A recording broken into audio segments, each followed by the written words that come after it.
कहानी इस झूठ का कोई पाप नहीं। रात के 10:30 बज रहे थे। अंजलि ने मुझसे पूछा, सोम, मैं इस ड्रेस में मोटी तो नहीं लग रही? मैंने लैपटॉप से नजरें हटाकर कहा, नहीं, बिल्कुल नहीं। तुम मोटी हो ही कहाँ जो लगोगी, कितनी मेंटेन तो हो। अंजलि के चेहरे पर मुझे एक खुशी की लहर दिखाई दी। सच कह रहे हो? कल किटी है ना मेरी, अभी शाम को ही यह सिलकर आए है, इसे ही पहनूंगी, अच्छी है ना? मुझे पता नहीं क्यों लग रहा है कि मैं इसमें कुछ मोटी लग रही हूँ। मैंने लैपटॉप एक तरफ रख ही दिया। उसके पास खड़े होकर उसे चारों तरफ से देखा और प्यार से कहा, अंजू, बहुत अच्छी लग रही हो, परफेक्ट फिगर है तुम्हारा। अंजलि मुस्कुराकर थैंक्स कहते हुए कपड़े बदलने चली गई।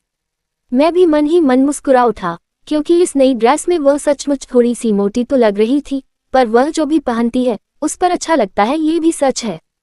पर हाँ, वह अपने फिगर को लेकर बहुत कॉन्शियस रहती है। मैं जानता हूँ कि वह हमेशा पतली और स्मार्ट लगना चाहती है, पर आजकल वह थोड़ी सी भर गई है। अगर मैंने सच बोल दिया तो कल से ही खाना पीना कम कर डाइटिंग पर आ जाएगी, जबकि वह खाने की शौकीन है और अब तक अपना पूरा ध्यान रखती आई है। पर समय के साथ कुछ बदलाव तो आते ही है ना। और वैसे भी मैं ऐसे बहुत से झूठ बोलता रहा हूँ जिनसे उसे खुशी मिलती है। इतना क्या सत्यवादी हो जाओ कि अपनी ही पत्नी का दिल दुखाऊं? ना, यह मुझे नहीं होता। मैं कोई झूठा इंसान नहीं हूँ, पर जब बात अंजलि को खुश करने की आती है तो मैं खूब झूठ बोलता हूँ। सोचते हुए मैंने बच्चों के बेडरूम में झांका।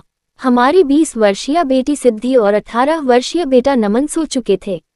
11 बजे थे। हम दोनों भी सोने ही जा रहे थे कि अचानक अंजलि को याद आया, सोम, तुम्हें बताना ही भूल गई कि अगले हफ्ते भैया आएंगे। यहाँ उनकी कोई मीटिंग है, 1-2 दिन के लिए आएंगे। अरे वाह, बहुत अच्छा, अपने से 5 साल बड़े। कपिल भैया के बारे में वह और बातें करने लगी। मेरा मूड कपिल के आने की बात सुनकर खराब हो गया था, पर प्रत्यक्षतः मैं अंजलि की बातें रुचि लेकर सुनता रहा। थोड़ी देर में अंजलि सो गई, पर आज मैं अपने झूठ बोलने के बारे में सोचने लगा था। अंजलि से बहुत झूठ बोलता हूँ मैं। मेरी प्यारी पत्नी है वो, उससे बहुत प्यार करता हूँ। मैं उसे कभी दुखी नहीं देख सकता। उसका मायका दिल्ली है, यहाँ मुंबई में ऑफिस के काम से कपिल का आना जाना लगा रहता है। अंजलि अपने भाई से बहुत प्यार करती है। वो है ही ऐसी, सबको स्नेह सम्मान देने वाली। कपिल की उपस्थिति मुझे बर्दाश्त नहीं होती। मैंने अंजलि को कभी यह महसूस होने नहीं दिया है। मुझसे कई बार पूछती है, भैया अच्छे हैं ना? मैं सिर हिलाकर कहता, तुम्हारे मम्मी पापा भाई सब अच्छे हैं। वह खुश हो जाती है। वह मुझ पर बच्चों अपना भरपूर प्यार लुटाती है, तो उसे तो हक है ना खुश रहने का। मैंने उसे ये सच नहीं बताया कि घमंडी, स्वार्थी जैसे लोग मुझे कभी पसंद नहीं आते। अपने पदधन के मद में चूर कपिल हमेशा अकड़ में रहता है। अपने से नीचे किसी को कुछ नहीं समझता। मैं और भी ऐसे कई झूठ बोलता हूँ, जैसे ऑफिस से आकर कहता हूँ, अंजलि तुम कितना काम करती हो, जबकि मैं जानता हूँ कि उसने दिन में अपना समय बुक्स पढ़ने या फोन करने में बिताया होगा। काम तो ज्यादातर मेड ही कर जाती है, पर जब मैं उसे यह कहता हूँ तो मुझे उसकी आंखों में खुशी दिखती है। वह मेरे झूठ से खुश होती है कि मुझे उसके कामों की वैल्यू है। काम तो वह करती भी है, पर इतना भी नहीं कि बहुत थक जाए। बस मुझे उसे खुशी तो देखना है। कई बार मैं उसका हाथ अपने हाथों में लेकर कहता हूँ, अंजू, अपना ख्याल रखा करो। हम लोगों की चिंता में अपनी सेहत से लापरवाह मत होना। हर तरह से अपना ख्याल रखा करो, तुम हो तो सब है। मेरी इस बात पर वह खुश होकर अपना सिर मेरे कंधे पर टिका देती है और मुझे मन ही मन अपनी बात पर हंसी आ जाती है, क्योंकि मैं अच्छी तरह जानता हूँ कि वह अपना बहुत ध्यान रखती है। सुबह शाम सैर पर जाती है, हर महीने पार्लर जाती है, सहेलियों के साथ किटी पार्टी एंजॉय करती है। वीकेंड पर हम लोग मूवी जाते हैं, बाहर खाते पीते हैं। अंजलि हर तरह से जीवन में खुश है। हमारे बच्चे भी बहुत अच्छे हैं, उसे परेशान नहीं करते। फिर भी मैं अक्सर उसका सिर सहलाते हुए कह देता हूँ, अंजू, थक जाती होगी, अपना ख्याल रखा करो। वह बहुत खुश होती है। मैंने अपने आप से वादा किया है कि मैं अंजलि को हमेशा खुश रखूंगा। उसकी आंखों में मेरे कारण कभी एक भी आंसू नहीं आएगा। मैं ये किस बात की भरपाई कर रहा हूँ, ये सिर्फ मेरा दिल ही जानता है या मेरी स्वर्गवासी माँ। मेरे इन सब झूठों के पीछे मेरी माँ के वो अनगिनत आंसू ही तो हैं जो सिर्फ मैंने देखे हैं। हम 3 भाई बहनों में मैं सबसे बड़ा था। मुझसे 2 साल छोटी मीनू, फिर उससे छोटा सोनू। पिताजी सामंतवादी सोच के बनारस के घमंडी सरकारी अधिकारी थे।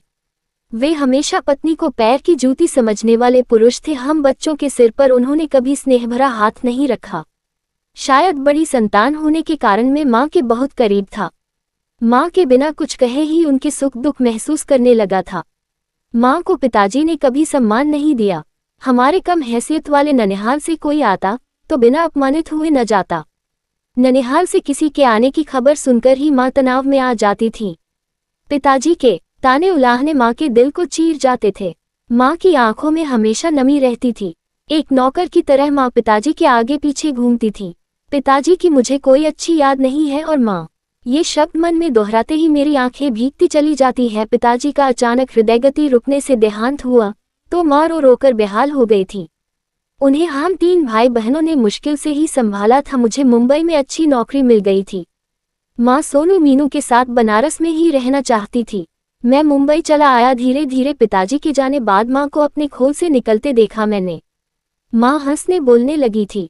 सबसे बड़ी बात जो मुझे पता चली कि माँ को पढ़ने का बहुत शौक था। अब कभी कोई पत्रिका तो कभी उपन्यास पढ़ती थी। मैंने एक दिन हैरानी से पूछा था, माँ आप तो पहले कभी कुछ नहीं पढ़ती थी।